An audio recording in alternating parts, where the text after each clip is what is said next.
الصلاة والسلام على من كان نبي وآدم اللہ تبارک و تعالیٰ کی حمد و ثنا اور اس کے پیارے محبوب جانے کونین رحمت دارین حضور رحمت للعالمین خاتم النبیین صلی اللہ علیہ وآلہ وسلم کی خدمت عالیہ قدس میں ہدیہ درود پاک کے بعد اللہ تبارک و تعالیٰ کا کرم ربیع الاول ماہ نور کا مہینہ جلوہ فرما ہے۔ پیارے آقا صلی اللہ علیہ وسلم کی جشن ولادت کا مبارک مہینہ اور ان قریب جشن ولادت کی وہ مبارک گھڑیاں بھی جلوہ فرما ہونے والی ہیں کہ جن گھڑیوں میں نبی کریم صلی اللہ علیہ وسلم نے اس دنیا کو اپنے مبارک وجود سے نوازا۔ ایک مرتبہ نبی کریم صلی اللہ علیہ وآلہ وسلم کے صحابہ بیٹھے ہیں، حضرت امیر معاویہ رضی اللہ تعالیٰ عنہ اس حدیث پاک کے راوی ہیں۔ نبی کریم صلی اللہ علیہ وآلہ وسلم اپنے صحابہ کے پاس تشریف لائے۔ صحابہ بیٹھ کر اللہ تبارک و تعالیٰ کا ذکر کر رہے تھے، محبوب کریم کا اللہ تبارک و تعالیٰ نے امتی بنایا، اس پر اللہ تعالیٰ کا شکر ادا کر رہے تھے۔ تو پیارے آقا صلی اللہ علیہ وآلہ وسلم نے صحابہ سے پوچھا، صحابہ اجلسکم، اے صحابہ تمہیں یہاں کس چیز نے بٹھایا ہوا ہے؟ صحابہ کرام رضی اللہ تعالیٰ عنہ عرض کرنے لگے، جلسنا ندعو اللہ ونحمدہ لدینہ ومننا علینا بکا۔ عرض کرنے لگے یا رسول اللہ ہم یہاں پر بیٹھے ہیں اس وجہ سے کہ ندعو اللہ، ہم اللہ کی بارگاہ میں دعا کرتے، اللہ کی بارگاہ میں دعا کرے، ونحمدہ اور اللہ کا شکر ادا کرے، اللہ کی حمد کرے، اللہ کی پاکی بیان کرے۔ کس بات پر؟ ہدانا علی دین ہی، کہ اس نے ہمیں دین اسلام کی طرف ہدایت عطا فرمائی، مسلمان بنایا، ومننا علینا بکا، اور آپ کی غلامی عطا کر کے ہم پر جو احسان عظیم فرمایا، ہم اس کا شکر ادا کرنے کے لیے آج یہاں پر مل کر بیٹھے ہیں۔ پہلے اگر فرمایا صحابہ کیا تم اس بات پر قسم اٹھا سکتے ہو کہ تم یہاں پر اسی وجہ سے بیٹھے ہو، کسی اور وجہ سے نہیں بیٹھے؟ صحابہ نے قسم اٹھا کر اس بات کو بیان کیا، آقا اللہ تبارک و تعالیٰ نے ہمیں آپ کی غلامی عطا فرمائی، اللہ تبارک و تعالیٰ نے ہمیں آپ کا امتی بنایا، اللہ تبارک و تعالیٰ نے ہمیں آپ کے صدقے سے، آپ کے وسیلے سے اسلام کی دولت عطا فرمائی، ہم سے کفر کے اندھیرے دور کر کے نور اسلام سے ہمارے سینوں کو روشن کیا۔ ہم اس بات پر بیٹھ کر اللہ کا شکر ادا کر رہے ہیں۔ آقا نے فرمایا صحابہ میں نے یہ جو تم سے قسم دی ہے اس وجہ سے نہیں دی کہ تمہاری قول پر شک ہے، تمہاری بات پر یقین نہیں، فرمایا اس وجہ سے قسم دی ہے کہ اللہ فرشتوں میں تمہاری اس محفل پر فخر فرما رہا ہے۔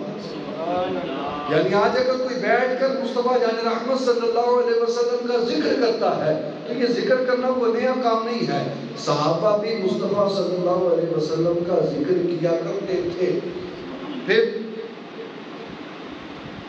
مقبل انبیاء اللہ تبارک و تعالیٰ نے جن کو بھیجا دنیا میں مبعوث فرمایا، اللہ تبارک و تعالیٰ کے حکم سے دنیا میں تشریف لاتے اور اللہ کے احکامات کی تبلیغ کرتے اور ساتھ ساتھ اپنی امت کو یہ پیغام دے کر جاتے کہ ہمارے بعد ایک نبی آنے والا ہے، اگر اس نبی کا زمانہ پاؤ تو کلمہ پڑھ کر مسلمان ہو جانا۔ حضرت آدم علیہ السلام کا بڑا مشہور واقعہ ہے، آپ کو روکا گیا کہ جنت کے اندر فلاں درخت کا پھل نہیں کھانا، جو بھی معاملہ ہوا آپ نے وہ پھل کھا لیا، آپ کو جنت سے زمین پر اتارا گیا، زمین پر آپ تشریف لائے، تقریباً 900 سال یا ایک روایت کے مطابق 300 سال تک آپ زمین پر قدم قدم پر نفل پڑھتے رہے، اللہ کی عبادت کرتے رہے، آپ زمین پر قدم قدم پر اللہ کی عبادت کرتے رہے، عبادت کرتے اور اللہ کی بارگاہ میں دعا کرتے یا اللہ عز و جل مجھ سے وہ جو لغزش ہو گئی ہے میری وہ لغزش معاف فرما دے. عبادت کرتے اللہ کی بارگاہ میں دعا کرتے یا اللہ جو مجھ سے وہ لغزش ہو گئی ہے میری لغزش کو معاف فرما دے. مگر ایک عرصہ گزر گیا, اس لغزش کی معافی کی کوئی صورت نظر نہ آتی تھی. پھر ایک دن ایسا ہوا حضرت آدم علیہ السلام نے اللہ کی بارگاہ میں نماز پڑھ کے دعا کی, اللہ کی عبادت کر کے اللہ کی حمد بیان کی, اللہ کی پاکی بیان کی, عبادت کر کے اللہ کی بارگاہ میں دعا کی. اللہم انی اسألک بحق محمد, اللہم انی اسألک بحق محمد ان تغفر لی. اے اللہ میں تیری بارگاہ میں محمد صلی اللہ علیہ وسلم کے وسیلے سے دعا کرتا ہوں میری لغزش کو معاف فرما دے. اللہ کی بارگاہ سے صدا آتی ہے اے آدم لغزش کو تو معاف کر دیا جائے گا, ذرا یہ تو بتا ابھی تو میں نے اپنے محبوب کو دنیا میں بھیجا ہی نہیں ہے, ابھی تو اپنے محبوب کو دنیا میں بھیجنا ہے, تجھے میرے محبوب کا نام کیسے پتا ہے؟ آدم علیہ السلام عرض کرنے لگے یا اللہ عز و جل جب تو نے میرے جسم میں میرا پتلا بنا کر جب تو نے مجھ میں روح پھونکی تھی میں نے عرش علا کی طرف دیکھا تھا, میں نے عرش پر لکھا تھا تیرے نام کے ساتھ لکھا ہوا تھا لا الہ الا اللہ محمد رسول اللہ. حضرت آدم عرض کرنے لگے مولا میں نے جب تیرے نام کے ساتھ محمد کا نام پڑھا مجھے یقین ہو گیا جس ہستی کا نام تیرے نام کے ساتھ لکھا ہے کوئی عام ہستی نہیں ہوگی. تو اللہ نے محبوب کے وسیلے سے محبوب کے نام کے وسیلے سے آدم کی لغزش کو معاف فرما دیا. سبحان اللہ. پھر جب حضرت آدم کا وقت رخصت آیا یعنی پہلے کے انبیاء بھی حضور صلی اللہ علیہ وسلم کی مدح سرائی کرتے آئے, اپنی اپنی قوموں میں ذکر کرتے آئے. آج اگر ہم بیٹھ کر مصطفیٰ کا ذکر کرتے ہیں, سنتے ہیں, سناتے ہیں, محفلیں کرتے ہیں, یہ نیا کام نہیں ہے بلکہ اللہ تبارک و تعالیٰ بھی محبوب کی آمد کے چرچے کرتا رہا. اللہ تعالیٰ اپنے انبیاء کو محبوب کی آمد کے چرچے کا حکم دیتا رہا.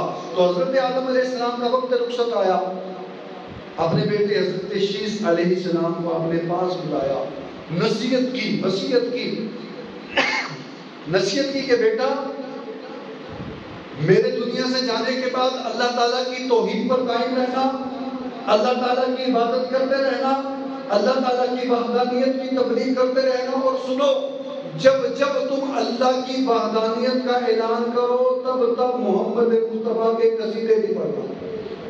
جب بھی اللہ کی توحید بیان کرو صاحب میں محمد کے قصیدے بھی پڑھنا. حضرت عیسیٰ علیہ السلام عرض کرنے لگے ابا جان یہ محمد مصطفیٰ کس ہستی کا نام ہے, یہ کون سی عظیم ہستی ہے کہ جن کے ذکر کا مجھے حکم دیا جا رہا ہے.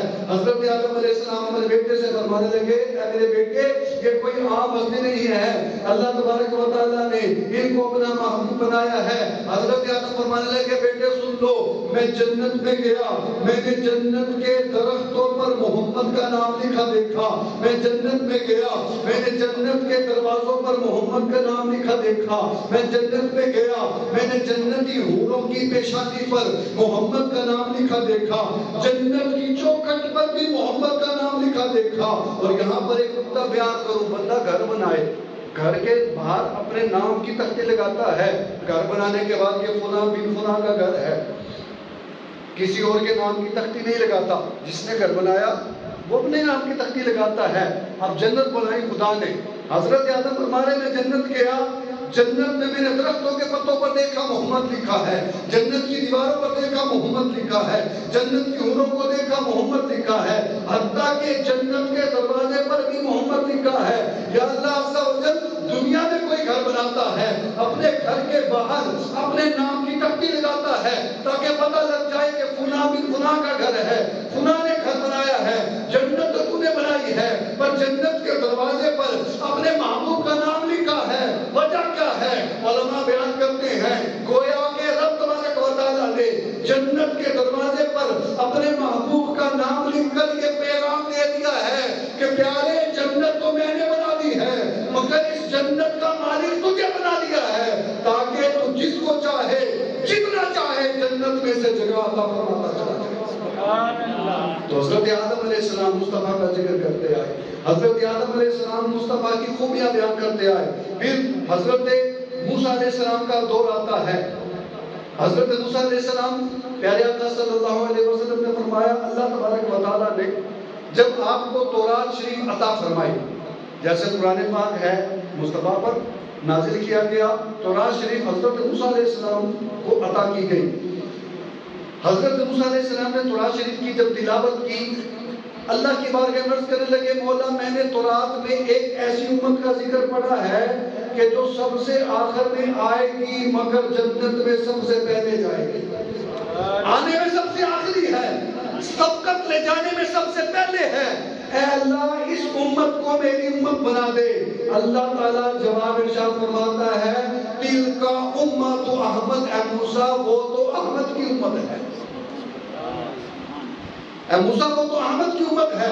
حضرت موسیٰ پھر عرض کرتے ہیں، حضرت موسیٰ نے عرض کیا ہے اللہ میں نے تورات میں ایک ایسی امت کا ذکر پڑھا ہے کہ وہ تجھے پکارے گی، تجھ سے دعائیں مانگے گی، تو ان کی دعاؤں کو قبول کرے گا، اے اللہ اس امت کو میری امت بنا دے۔ اللہ جواب ارشاد فرماتا ہے تلک امت احمد، اے موسیٰ وہ تو احمد کی امت ہے۔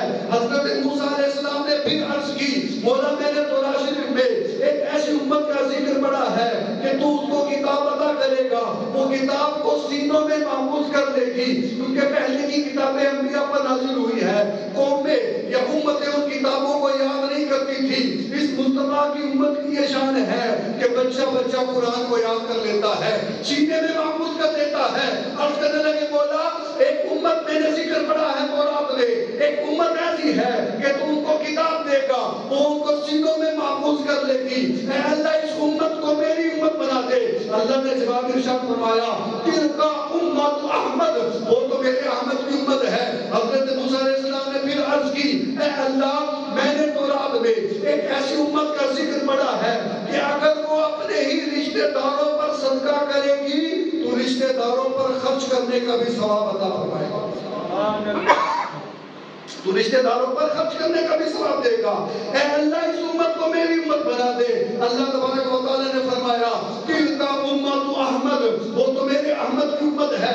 حضرت موسیٰ علیہ السلام نے عرض کی اے اللہ میں نے تورات میں ایک ایسی امت کا ذکر پڑھا ہے کہ وہ اگر نیکی کرنے کا ارادہ کرے گی، ابھی نیکی نہیں کرے گی صرف نیت کرے گی، ارادہ کرے گی تو ارادہ کرنے پر ہی نیکی کا ثواب عطا فرما دے گا، اور اگر نیکی کر لے گی ایک نیکی کا 10 گنا تو ثواب دے گا۔ اے اللہ اس امت کو میری امت بنا دے۔ اللہ نے جواب ارشاد فرمایا تلک امت احمد، اے موسیٰ وہ تو میرے احمد کی امت ہے۔ حضرت موسیٰ پھر عرض کرنے لگے، حضرت موسیٰ نے عرض کیا ہے اللہ میں نے تورات شریف میں ایک امت کا ذکر پڑھا ہے کہ وہ اگر گناہ کا ارادہ کرے گی، ارادہ کرنے پر گناہ نہیں لکھا جائے گا، اور اگر گناہ کر لے گی ایک گناہ کے بدلے میں ایک ہی گناہ لکھا جائے گا۔ اے اللہ اس امت کو میری امت بنا دے۔ اللہ نے جواب ارشاد فرمایا تلک امت احمد، اے موسیٰ وہ تو میرے احمد کی امت ہے۔ حضرت موسیٰ علیہ السلام نے عرض کی اے اللہ میں نے تورات میں ایک ایسی امت کا ذکر پڑھا ہے کہ جس کو اگلی قوموں کا بھی علم ہوگا، جس کو اگلی قوموں کا بھی تو علم عطا فرمائے گا، وہ دجال سے لڑے گی، دجال کو قتل کرے گی، دنیا سے فتنے کو ختم کرے گی، برائی سے روکے گی، لوگوں کو بھلائی کی طرف بلائے گی۔ اے اللہ اس امت کو میری امت بنا دے۔ اللہ نے جواب ارشاد فرمایا تلک امت احمد، اے موسیٰ وہ تو میرے احمد کی امت ہے۔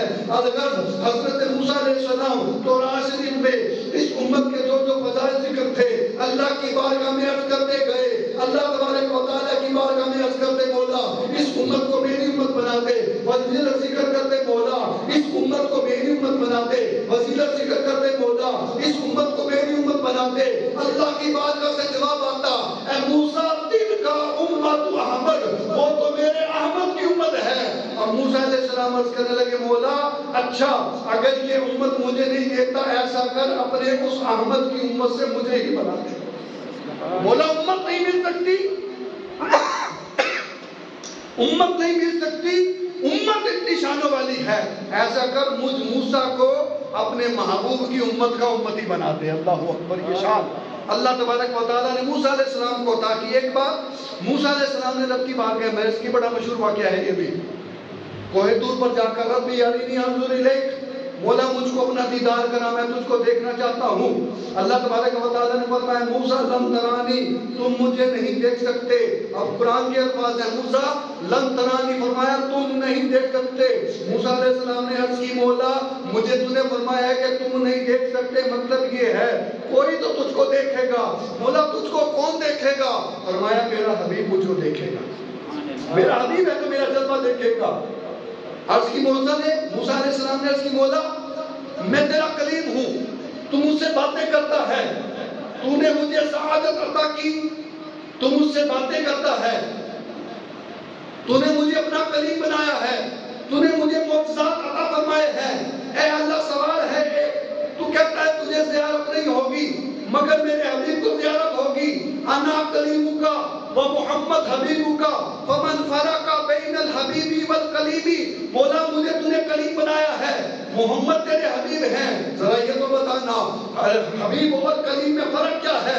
مولا یہ تو بتا حبیب اور کلیم میں فرق کیا ہے؟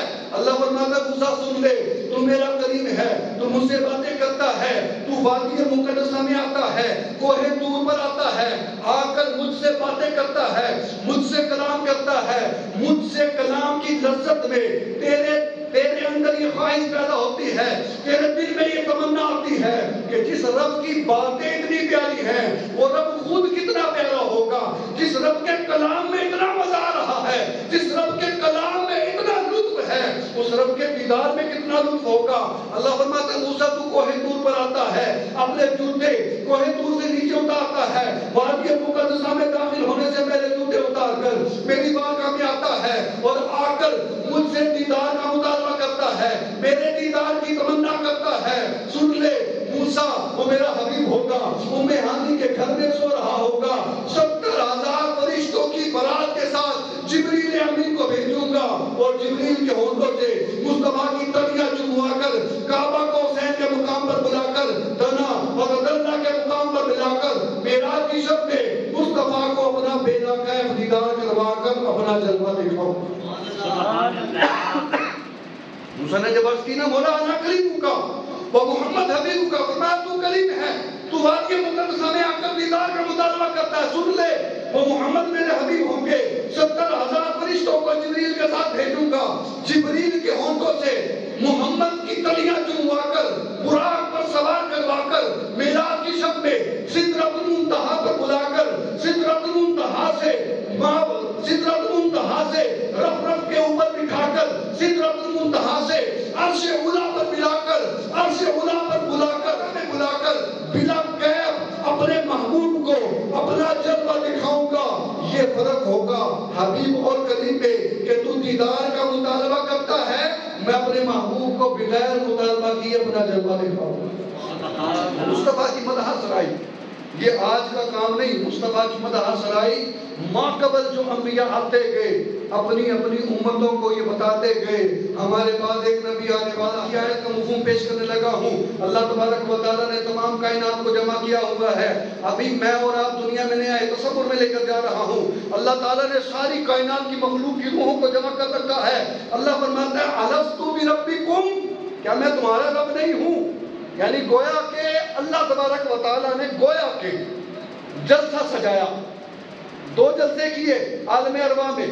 ایک جلسے میں ہم سب موجود ہیں. اللہ کہتا ہے الستُ بربکم، کیا میں تمہارا رب نہیں ہوں؟ روحیں کہتی ہیں بلا مولا تو ہی ہمارا رب ہے. جلسہ ختم ہو گیا، دوسرا جلسہ شروع ہوا. اللہ تعالیٰ قرآن پاک میں فرماتا ہے اِذْ أَخَذَ اللَّهُ مِيثَاقَ النَّبِيِّينَ، اے لوگوں یاد کرو جب اللہ تبارک و تعالیٰ نے نبیوں سے وعدہ لیا. کیا وعدہ لیا؟ لِمَا آتَيْتُكُمُ الْكِتَابَ وَالْحِکْمَةَ، کتاب بھی عطا کروں گا، نبوت بھی عطا کروں گا، حکمت بھی عطا کروں گا. پہلے جلسے میں میں اور آپ سب ہیں، پوری کائنات ہے. اللہ فرما رہا ہے الستُ بربکم، کیا میں تمہارا رب نہیں ہوں؟ سب نے کہا تو ہی ہمارا رب ہے. جلسہ ختم ہو گیا. دوسرا جلسہ ہے عالم ارواح میں، صرف انبیاء کی روحیں موجود ہیں. اللہ انبیاء کی روحوں سے وعدہ لے رہا ہے. اللہ فرما رہا ہے یاد کرو جب اللہ نے نبیوں کی روحوں سے وعدہ لیا، کیا وعدہ لیا؟ کہ تمہیں نبوت بھی عطا کروں گا، تمہیں کتاب بھی عطا کروں گا. نبوت عطا کرنے کے بعد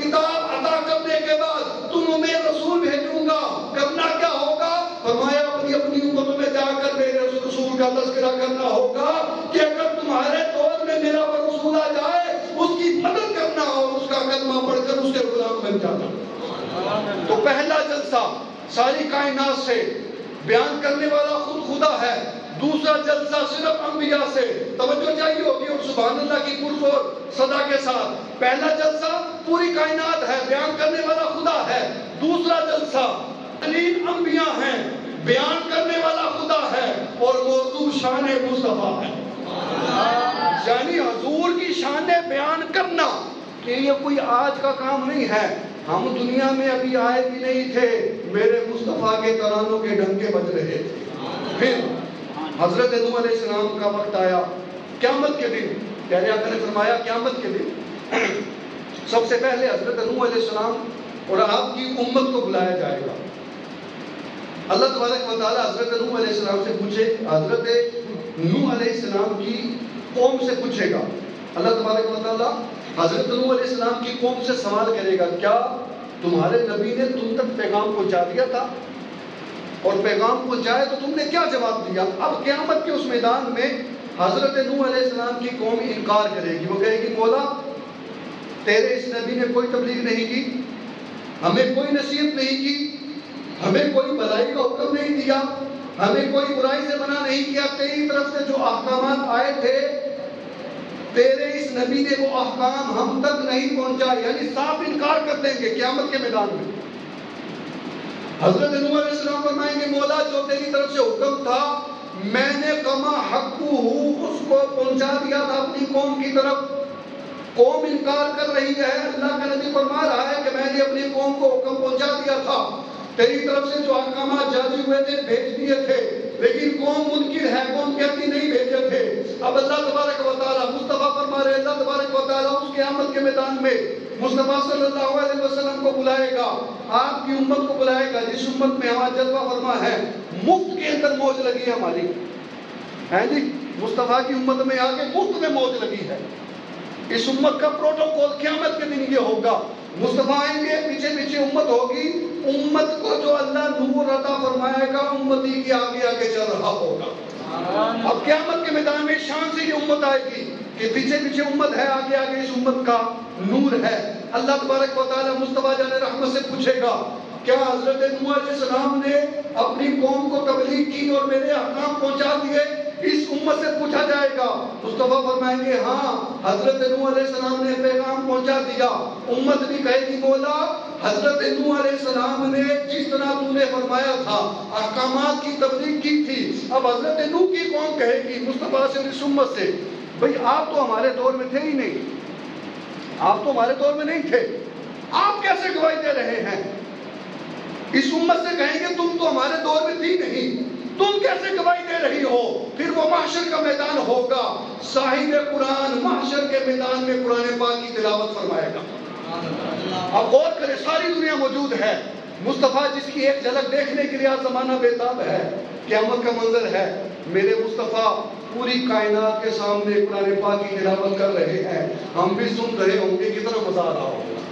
حضور سورۃ النوح کی تلاوت فرمائیں گے قیامت کے میدان میں، سورۃ النوح کی تلاوت فرمانے کے بعد جب مکمل ہو جائے گی یہ امت فرمائے گی ہم گواہی دیتے ہیں کہ اللہ نے قرآن پاک میں جو بھی فرمایا ہے وہ سچ فرمایا ہے۔ تو یوں اس امت کی اور نبی کی شان قیامت میں بھی اللہ یہ ظاہر فرمائے گا کہ حضور سے پہلے جتنی امتیں گزر گئی، جتنے انبیاء گزر گئے، جس پر بھی گواہی کی ضرورت ہوگی مصطفیٰ گواہی دیں گے، اللہ مصطفیٰ کی گواہی قبول فرما کر امتوں کا فیصلہ فرماتا چلا جائے گا۔ یہ کوئی نئی بات نہیں۔ پھر خود مصطفیٰ صلی اللہ علیہ وسلم نے اپنی شان بیان کی، یعنی یہ اس بات پر ہے کہ انبیاء بھی مصطفیٰ کی شانیں بیان کرتے آئے اور خود مصطفیٰ نے بھی اپنی شانوں کو بیان کیا۔ بعض احباب بعض حضرات کہتے ہیں کہ صحابہ کرام نے حضور کا ذکر نہیں کیا، کوئی دن مخصوص کر کے ذکر نہیں کرتے تھے۔ مختصر شارٹلی جواب دیتا ہوں، بھائی صحابہ کرام 24 گھنٹے ہی حضور کے ذکر میں رہتے تھے، صحابہ کرام دن کو مخصوص کرنے کی عادت نہیں تھی ان کو، وہ 24 گھنٹے ہی مصطفیٰ کا ذکر کرتے تھے۔ ہم پورے سال میں ربیع الاول کے دنوں کو مخصوص کر کے حضور کا ذکر کرتے ہیں، کیوں بھائی پورے سال تو بلا کے کرتے ہو مصطفیٰ کی ذات کو، کم از کم ربیع الاول کے مہینے میں تو اکٹھے ہو کے اپنے مصطفیٰ کا ذکر کر لو. یعنی صحابہ اگر مخصوص دن کر کے نہیں کرتے تھے تو اس کا مطلب یہ نہیں ہے کہ آج مخصوص کرنا برا ہو گیا. صحابہ تو 24 گھنٹے حضور کا ذکر کرتے تھے. صحابہ بیٹھے ہیں کھانا کھانے، باتیں مصطفیٰ کی ہو رہی. صحابہ سفر پر ہیں، باتیں مصطفیٰ کی ہو رہی. صحابہ مسجد میں ہیں، جیسے شروع میں میں نے حدیث پاک بیان کی. صحابہ بیٹھے تھے، حضور نے فرمایا کیا کر رہے ہو؟ عرض کی حضور اللہ نے آپ کی غلامی عطا کی، اس پر اللہ کا شکر ادا کر رہے ہیں. یعنی صحابہ تو 24 گھنٹے ہی ذکر مصطفیٰ کرتے تھے. اور آج ہم دنوں کو مخصوص کرتے ہیں اس لیے کہ بھائی پورا سال تو مصطفیٰ کو بلا کے بیٹھے ہو، جو ہونا نہیں چاہیے تھا. کم از کم ماہ نور میں ربیع الاول میں ہی محفل سجا کر اپنے آقا کو یاد کر لو. تو آقا علیہ الصلوۃ والسلام فرماتے ہیں ایک مرتبہ ایسا ہوا، صحابہ کرام بیٹھے مصطفیٰ کا انتظار کر رہے تھے. مصطفیٰ گھر سے باہر تشریف لانے میں کچھ دیر ہوئی. انتظار کرتے کرتے صحابہ آپس میں باتیں کرنے لگے. کہنے لگے اللہ تبارک و تعالیٰ نے آدم علیہ السلام کو صفی اللہ بنایا ہے. کیسی عجیب شان کی بات ہے، کیسے تعجب والی بات ہے. دوسرا کہنے لگا اللہ تبارک و تعالیٰ نے نوح کو نجی اللہ بنایا ہے. کیسی تعجب کی بات ہے. تیسرا صحابی کہنے لگے اللہ تبارک و تعالیٰ نے موسیٰ کو کلیم اللہ بنایا ہے، اپنے آپ سے باتیں کرنے کا شرف عطا فرمایا. پھر صحابی کہنے لگے اللہ تبارک و تعالیٰ نے حضرت عیسیٰ علیہ السلام کو روح اللہ بنایا. اس طرح انبیاء کا ذکر کر رہے تھے کہ حضرت آدم کو یہ شان عطا کی، حضرت نوح کو یہ شان عطا کی، حضرت موسیٰ کو یہ شان عطا کی، حضرت عیسیٰ کو یہ شان عطا کی. اسی دوران مصطفیٰ جان رحمت گھر سے باہر تشریف لائے اور ذرا رک کر اپنے صحابہ کی باتوں کو سننے لگے. جب صحابہ باتیں مکمل کر چکے، پیارے آقا صحابہ کے قریب گئے اور پیارے آقا نے فرمایا میرے صحابہ جو تم کہہ رہے تھے میں نے سن لیا ہے. اے میرے صحابہ تم نے کہا اللہ تبارک و تعالیٰ نے آدم علیہ السلام کو صفی اللہ بنایا، وہو کذالک، ایسا ہی ہے اللہ نے آدم کو یہی شان عطا فرمائی. اے میرے صحابہ تم کہہ رہے تھے اللہ تبارک و تعالیٰ نے نوح کو نجی اللہ بنایا، وہو کذالک، ایسا ہی ہے. اے میرے صحابہ تم کہہ رہے تھے اللہ تبارک و تعالیٰ نے موسیٰ علیہ السلام کو کلیم اللہ بنایا، وہو کذالک، ایسا ہی ہے. عیسیٰ علیہ السلام کو روح اللہ بنایا، وہو کذالک، ایسا ہی ہے. اب آقا فرمانے لگے صحابہ سنو، انا حبیب اللہ ولا فخر.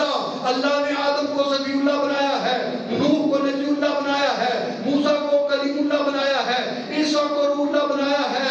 اور سنو میں اللہ کا حبیب ہوں اور میں اس بات پر فخر کا اظہار نہیں کرتا. فرمایا انا حبیب اللہ ولا فخر، انا حامل لواء الحمد یوم القیامت. قیامت کے دن لواء الحمد کا جھنڈا میرے ہاتھ میں ہوگا اور اس جھنڈے کے تلے آدم سے لے کر عیسیٰ تک سارے انبیاء ہوں گے، ساری قومیں جمع ہوں گی. ولا فخر. پھر فرماتے ہیں انا اول من یحرک حلاق الجنۃ من یحرک حلاق الجنۃ ویفتح اللہ لی. فرمایا میں وہ سب سے پہلا شخص ہوں جو جنت کے دروازے پر دستک دے گا. اللہ جنت کا دروازہ میرے لیے کھولے گا. فَيُدْخِلُنِيهَا وَمَعِيَ فُقَرَاءُ الْمُؤْمِنِينَ وَلَا فَخْرًا. میں ہی وہ ہوں جو سب سے پہلے جنت میں جاؤں گا اور میرے پیچھے پیچھے مومنین غریب مسلمان جائیں گے. پھر فرمایا انا اکرم الاولین والآخرین علی اللہ. فرمایا صحابہ سنو، اولین و آخرین میں جس کو اللہ نے سب سے زیادہ فضیلت دی ہے وہ میری ہی ذات ہے. ولا فخر. وانا اول شافع واول مشفع یوم القیامت. فرمایا صحابہ قیامت کے دن سب سے پہلے جو شفاعت کرنے والا ہوگا وہ میں ہوں اور سب سے پہلے جس کی شفاعت قبول کی جائے گی وہ بھی میں ہوں. ولا فخر. مزید فرمایا انا قائد المرسلین ولا فخر، انا خاتم النبیین ولا فخر، انا خاتم النبیین ولا نبی بعدی ولا فخر، انا دعوت ابراہیم وانا دعوت ابراہیم وبشارت عیسی ولا فخر، انا احمد انا العاقب والعاقب الذی لیس بعدہ نبی ولا فخر. فرمایا میں خاتم المرسلین ہوں، میں خاتم النبیین ہوں، میرے بعد کوئی نبی نہیں ہے. میں ابراہیم کی وہی دعا ہوں جو کعبہ تعمیر کرنے کے بعد ابراہیم نے دعا مانگی تھی، اے اللہ تیرا گھر کعبہ تعمیر کر دیا، اب اپنے اس آنے والے رسول کو بھیج دے. فرمایا میں وہی بشارت عیسیٰ ہوں جو عیسیٰ اپنی امت کو بشارت دیتے تھے کہ میرے بعد ایک نبی آنے والا ہے، اس کا نام احمد ہوگا. سنو تم میں سے جو اس کا زمانہ پائے اس کا کلمہ پڑھ کر مسلمان ہو جاتا. تو آج کے بیان کا موضوع میرا تھا شان مصطفیٰ بزبان انبیاء، یعنی مصطفیٰ کی شان بیان کرنا یہ کوئی نیا کام نہیں ہے، انبیاء بھی مصطفیٰ کی شانوں کو بیان کرتے آئے ہیں۔ تو آج اگر کوئی مصطفیٰ کی شان کو بیٹھ کر بیان کرتا ہے، حقیقت میں اللہ کی ادا کو ادا کرتا ہے، انبیاء کی ادا کو ادا کرتا ہے۔ اللہ پاک عمل کرنے کی توفیق عطا فرمائے۔